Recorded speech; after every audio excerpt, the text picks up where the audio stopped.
Okay, so this is the final look, and I'm going to show you step by step how to recreate it. So to start out, I want to make the skin really radiant, so I'm going to start out with the light reflecting treatment lotion, and this is always my first step. Removes dead skin cells, hydrates the skin. Then light reflecting moisturizer. So if you haven't used this, it's a cream to gel formula, so very hydrating, but at the same time it just sets in, it doesn't feel heavy at all. So I'm just going to massage this into my hand and then press and massage it into the skin. Just kind of warm up the moisturizer to make sure it's absorbed. Then the light reflecting eye and lash gel for under the eyes on both sides. Then the Afterglow lip balm and clean cut to prep the lips for later on. Then before foundation, I'm going to use the Radiance Primer. And her skin was a little dehydrated, so I'm just going to really use it just on the cheek area and a little bit on the forehead. And then this is the new light reflecting foundation.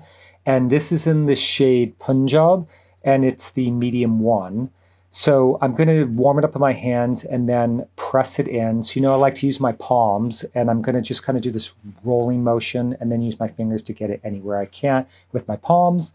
As you can see, it just looks natural and really even.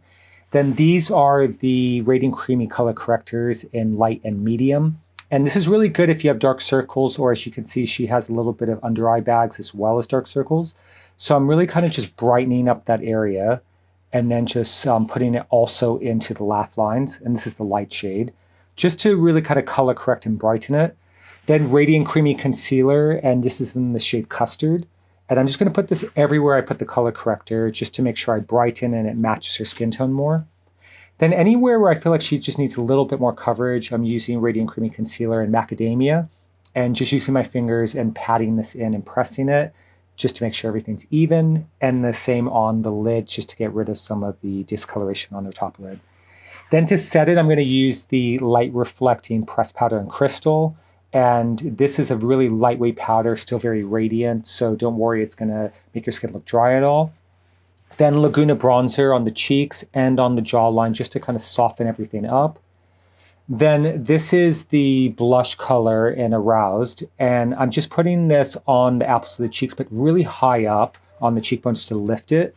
Then I'm going to use the eyeshadow in Bali, which is a really neutral brown, great for the brows, and then brushing them up with a little brow gel. Then High Pigment Longwear Eyeliner in Mambo. I'm going to tightline the top and bottom, no, just the top actually. And then on the bottom, I'm only doing halfway. And then just really smudging it out with the brush to make it kind of soft, but just defining her eyes.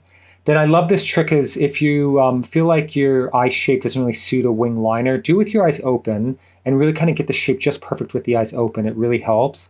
Then I'm going to take the eyeshadow in New York and go over all of the liner work just to kind of soften it and give it this really beautiful kind of mauve undertone. Then the same color into the crease. And then I'm going to take, this is the shadow from St. Paul Devon's Duo, and I'm just going to press this in on the lid, curl the lashes, and then Climax Extreme Mascara. And I'm going to apply it in an upward motion, really just kind of elongate the lashes.